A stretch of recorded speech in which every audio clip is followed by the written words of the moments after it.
At FaithFi, our vision is to redeem God's design for money so that people would come to see God as their ultimate treasure. When you prioritize God above all else, your financial decisions reflect your identity in Christ. We're here to provide biblical wisdom and practical tools to help you on this journey. By becoming a monthly FaithFi partner, you're supporting us and actively participating in our vision to help people integrate their faith and financial decisions for the glory of God. You can make a difference right now at faithfi.com/give.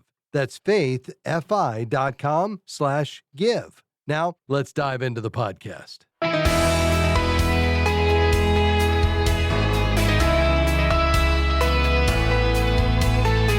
A good man leaves an inheritance to his children's children, but the sinner's wealth is laid up for the righteous. Proverbs 13:22. I am Rob West. God's word is clear that faithful stewards should leave an inheritance for future generations. That inheritance doesn't have to be money. Passing along biblical principles and values such as generosity to grandkids, well, that's priceless. Ron Blue talks to us about that today, and then it's on to your questions at 800-525-7000. That's 800-525-7000. This is Faith and Finance, biblical wisdom for your financial journey. Ron Blue is our guest today. He's co-founder of Kingdom Advisors, the author of many books on biblical finance, a friend and a mentor of mine. Ron, great to have you back. Oh, as always, Rob. Good to be a part of it. So looking forward to it. Well, I am as well. Ron, that verse is so key, Proverbs 13:22. But as you've taught us, we leave a financial inheritance, but what's more important to that, far more important, is the spiritual inheritance that we leave to our kids and grandkids, right? Oh, no question about it. And it's amazing to me how much influence a grandparent can have over their grandchildren. Yes. And I hear story after story after story about my grandfather or my grandmother taught me this. You're in a different position as a grandparent than you are as a parent, for sure. I know generosity has been a hallmark of your teaching, Ron, throughout your life, and that's certainly appropriate here. And I know you've taught us more as caught than taught. So how do you model generosity in a way that's effective to pass on that value of giving generously to your grandkids? Well, you can, of course, talk about it and demonstrate it, but one of the things that we found that was probably the most effective in terms of communicating generosity, and I got this from Bruce Wilkinson, told me about it, and every year at Thanksgiving, when we're all together as a family, Judy and I would give each of our grandchildren $100. Now, we have 13 grandchildren and 4 great-grandchildren now. Wow. And they're adults, so we don't do it now because they're all grown. But when they were younger, as young as 3, 4, 5, we would give them $100 and we would say, we know you're going to give us a Christmas gift, and here's what we'd like to do is we'd like for you to give away that $100 someplace and then write us a note and tell us where you gave it. And Rob, I've got to tell you, we got such incredible stories back about how it just blessed them, but it taught them so much about generosity. So that was the best thing we ever did. I love that idea. Ron, I know you've also talked a lot about how you can use a donor-advised fund and get the kids and even the grandkids involved in the giving. That's a really powerful tool, isn't it? Oh, it sure is. And I think using the donor-advised fund as they get older, and we did that too, more for our children than grandchildren, but it works with grandchildren of having that donor-advised fund and letting them participate in the giving out of it. We also, did the Operation Shoebox from Samaritan's Purse. Yeah. And we had our grandkids help us pack those boxes.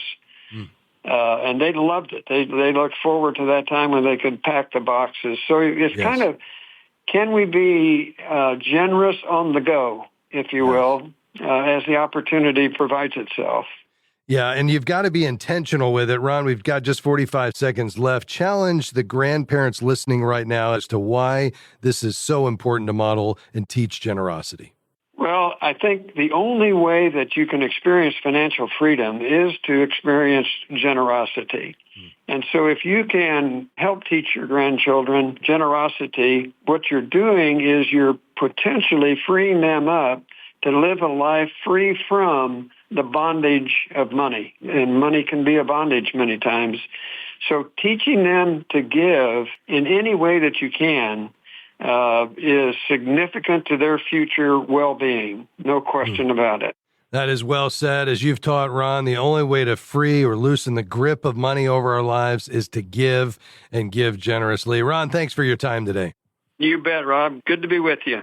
That's financial teacher and author Ron Blue. You can find his books wherever you buy books, and you can't go wrong with any of them. Your calls are next. 800-525-7000. That's 800-525-7000. And if you prefer not to call, keep in mind, you can always send us an email at askrob@faithfi.com. That's askrob@faith.com. I'm Rob West, and this is Faith and Finance, biblical wisdom for your financial decisions. We'll be right back after this break.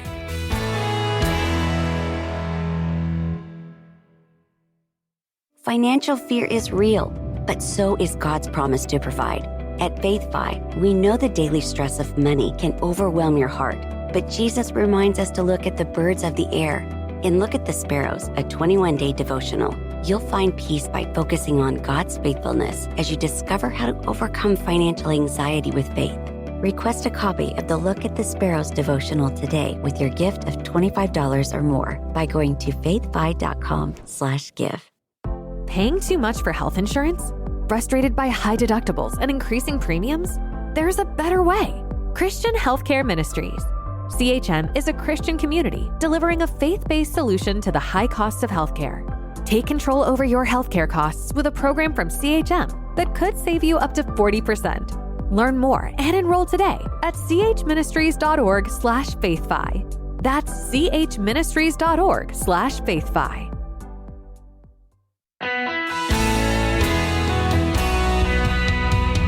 Great to have you with us today on Faith and Finance. I'm Rob West. Well, it's time to take your calls and questions here in just a moment. That number to call, 800-525-7000. Again, that's 800-525-7000. You can call right now. We'd love to tackle whatever's on your mind in your financial life. I'm sure there's things you're wrestling with today. We'd love to wrestle through them with you, help you apply God's wisdom to your financial decisions and choices. Maybe it's your spending plan. That thing is so hard to wrangle. Maybe it's paying down debt that just seems like you can never get on top of because the interest is running away from you. Maybe it's that emergency fund you're struggling to put together, or perhaps God has blessed you with a bit more than you need, and you're wondering, how do I steward that wisely? What does it look like to manage it wisely, invest it and save it appropriately and give it generously? How do I reconcile those tensions? Or perhaps it's money and marriage, that conflict that's present so often. You're just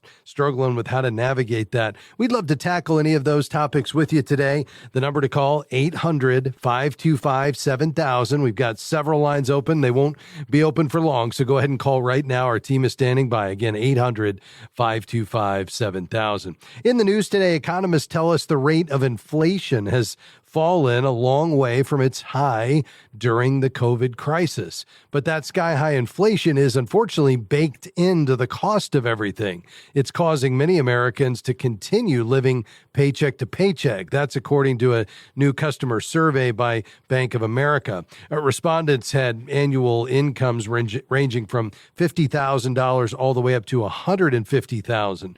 The survey showed that overall, 1 in 4 said they were living paycheck to paycheck. Those tended to be at the lower end of the income scale, but not always. 35% of respondents earning less than $50,000 a year said they were living paycheck to paycheck. That's up from 32% in 2019. But listen to this.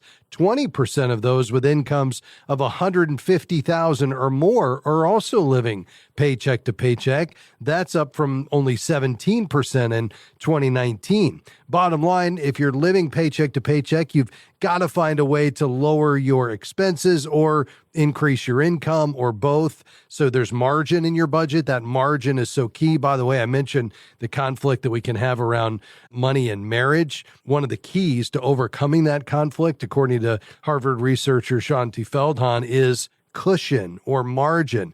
For her study, those couples that were able to overcome conflict in marriage around money, among other things, it wasn't a matter of what their income was. It was that whatever their income was, they were living below it. And that cushion was one of the key factors that was present for those couples that in the survey said, yeah, we have a healthy relationship with money. We're able to communicate about it without having conflict. Well, in order to get that cushion, you've got to have a plan to do that, because without it, you won't be able to save and you'll unfortunately gradually slide into debt. We can help with that through the FaithFi app. You could download that in your app store. Just search for FaithFi. That's Faith, F-I. You can also check it out on our website, faithfi.com. All right, we're ready to take your questions today. The calls are coming in, but we still have several lines open. The number to call, 800-525-7000. You can call right now. Let's go to Texas. Hi, Keith. Go ahead. Hello. I have a 403B, and right now I just let the money sit, and it pays me 3% interest no matter what the market value is. It's what I got locked in on the thing. At age 72 and a half, I understand I'm going to have to start withdrawing some of that money. I don't know what the denomination is. I'm 72 now, and so I'm looking at just a few months before I have to start withdrawing. When I withdraw that money, or when I'm forced to, since I have not paid taxes on it, I know I'm going to have to pay taxes on it. But what can I do? Is it better to just put the money in a savings account where I can continue to draw a little interest on it? Or would it be better to put it into an IRA or something of that sort where I can get more for it? I don't know. Like I said, I don't know what the value, how much, the amount of money that I have in there that I'll have to withdraw. But how can I minimize further taxation? Yeah, got it. Well, I think the first question is, when do you need to take it? Right now, if you reach age 72 after December 31st, 2022, then your required minimum is 73. And the RMD for the first year is due on April 1st of the year after you turn 73. So you may want to check with your CPA just to make sure you're square on when you actually need to take that. Because again, if you're turning 72 after December 31st, 2022, it's going to be 73, and you don't have to take it until April 1st of the year after you turn 73. Does that make sense? Oh, okay. Okay. So I have another year pretty much. Yeah, and I would check with your CPA just to give him your date or her your date of birth and the specifics just to clarify that. Never a bad idea to get professional counsel, but that's generally speaking the way this should work. Now, in terms of when you do take that out, your custodian should tell you how much you need to take, but essentially you can divide the balance of the account at the end of the previous year by what's called your life expectancy factor, which is a table that the IRS provides on their website, and that will tell you what that RMD is. A couple of things you could do there. Number one is, if you're doing any charitable giving right now, let's say you're tithed to your church or other giving, and you're doing that out of cash, so you're writing it out of your checking account or your savings account with after-tax dollars, one option is you could stop giving it out of cash and you could give it instead from your IRA directly to your church or charity. That's called as long as you're 70 and a half or older, you can do what's called a qualified charitable distribution, and that satisfies your required minimum.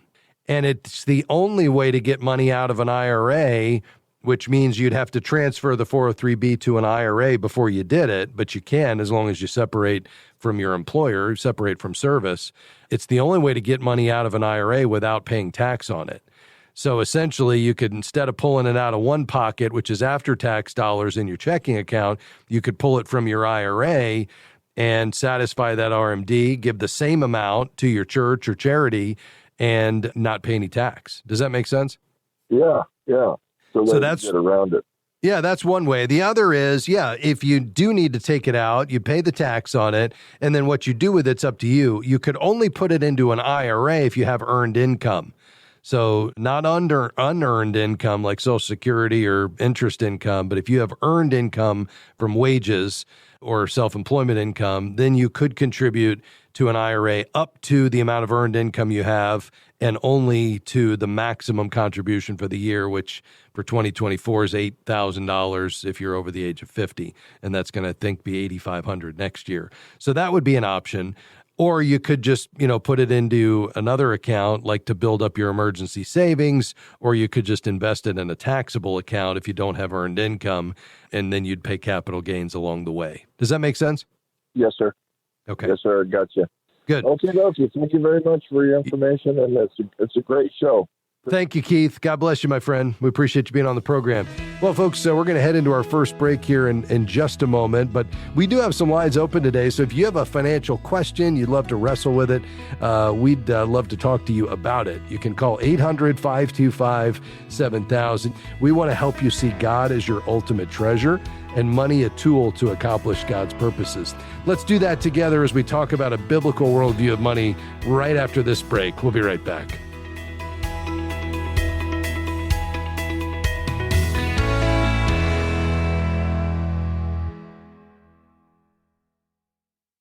We're grateful for support from Guidestone, whose diversified suite of investment solutions align with Christian values to create positive change in the world. More information is available at guidestonefunds.com/faith. Investing involves risk, including potential loss of principal. Carefully consider the investment objectives, risks, charges, and expenses of Guidestone Funds before investing. They're distributed by Foresight Funds Distributors, LLC, which is not an advisory affiliate, a registered investment advisor, nor do they provide investment advice. Do you feel like your hands are tied with debt, preventing you from serving God? If you have credit card debt, Christian credit counselors can help.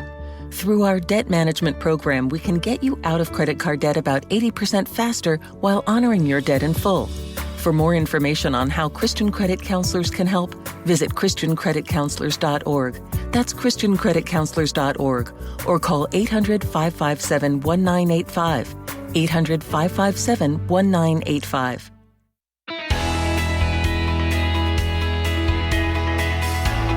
Great to have you with us today on Faith and Finance. We're taking your calls and questions with several lines open, 800-525-7000. You can call right now. We'll see if we can help you think through what's going on in your financial life through the lens of biblical wisdom. All right, let's head back to the phones as we round out the broadcast today. We'll go to Texas and welcome Martin. Go ahead, sir.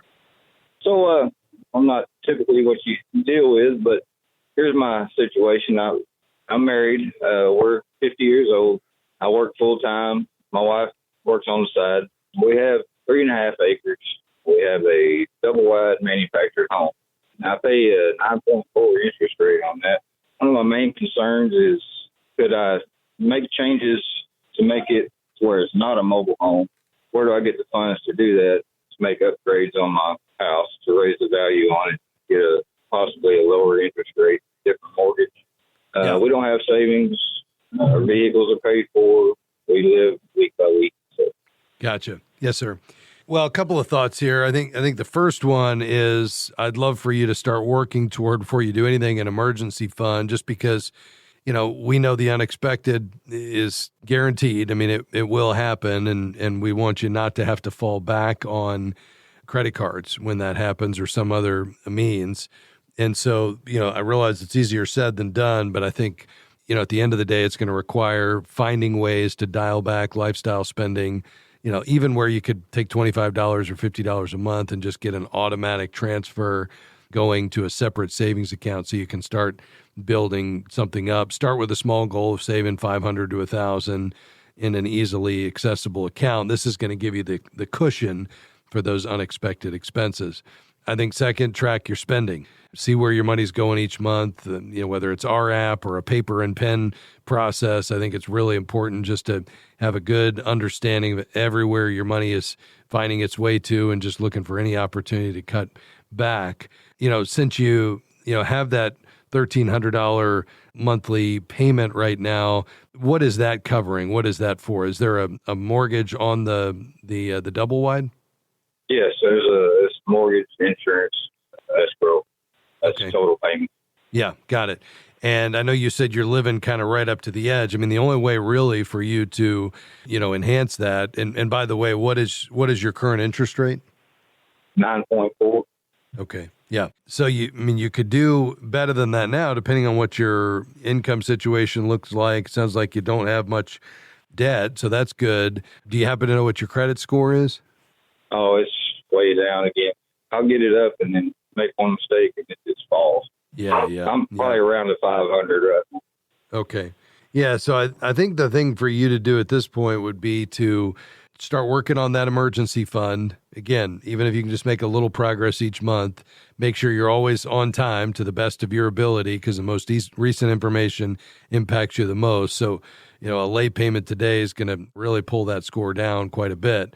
But obviously, as you've seen this work, it will build it back up. And the timing may just work out that as you build that score up over the next year, you could take advantage of some much better interest rates. Because with you being north of 9, I think we're probably going to be in the low 6s next year. Now that assumes you have a credit score, over 700, and you may or may not be able to get there. But as long as you can save a couple of points in interest and you plan to stay for a while, then you should be able to refinance it and cut that down. And you could, get a little bit more money out to do some renovations and repairs. But I think the key would be to do that as a part of a refinance that makes sense, where you can save enough on the interest to justify the expenses associated with that new mortgage, and make sure that if, to the extent you're adding any debt to it, that you really count the cost. Because with you, living paycheck to paycheck right now, it doesn't sound like there's a whole lot of room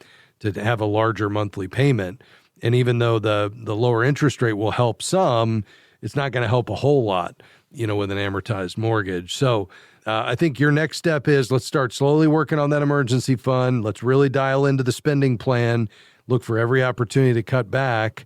And then thirdly, just work on being an on-time payer every month, so that hopefully as your credit score improves, you can take advantage of some lower interest rates to get that down, but also potentially, assuming the budget can handle it, potentially adding a little bit on top of it that you could use for renovations at that time, which is probably at least a year from now. Does that make sense? Yes, sir, it does. Okay, very good. Go ahead. Let's see, one other question. I mentioned I don't have any investments. My company does offer a 401k. I believe they match dollar for dollar. Would that be something I should look into? I would, but I'd get up to, $1,000, $1,500 in your emergency fund before you did it. But yeah, once you have that emergency fund, that's free money. And you're not going to get 100% return on your money anywhere else. So you want to take full advantage of that if you have the opportunity. And so I love the idea of you participating in that plan, especially with that dollar for dollar match. That's going to be something that could really help you build something that you could then rely on down the road when you're not working or unable to, that could create an additional income stream. Because keep in mind, Social Security, to the extent you're eligible for it, is only intended to cover 40% of your pre-retirement income, and most people live on 70 to 80%. So that's where getting that retirement savings through the 401k is going to be key. Martin, bless you, bud. Thanks for calling today. Hey, we're going to finish out today with Guy in Missouri. And Guy, I understand you have a testimony of God's faithfulness in your life. Tell us about it. Yes, this is probably the same story that a lot of your listeners have. But over the years, I've been a Christ follower for about 40 years. And we always make a point to give whenever we received income. Sometimes it would have been only 10%. Sometimes it would have been more. Occasionally it might have been less, but we always tried to give. And over the years, there were times when we didn't have money for other things, and I wondered, how are we going to have money for retirement and all that? But in the last couple of years, God provided a way that we never thought possible, that has proved to be His faithfulness to us, that we now have an income stream that we never dreamed we would have. So just wanted to share God's faithfulness in that regard upon giving. You know, it's amazing, Guy, and I have heard this story a lot, and it's because it's just the way God's economy works. It's not a cosmic vending machine. This is not about a prosperity gospel, but this is just about God's faithfulness, which can come in any form.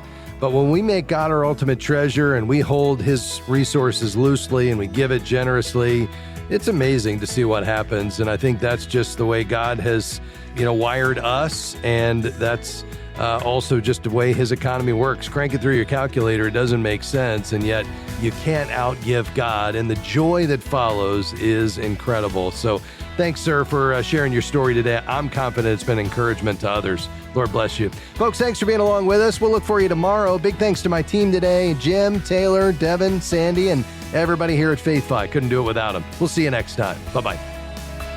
Faith and Finance is provided by FaithFi and listeners like you.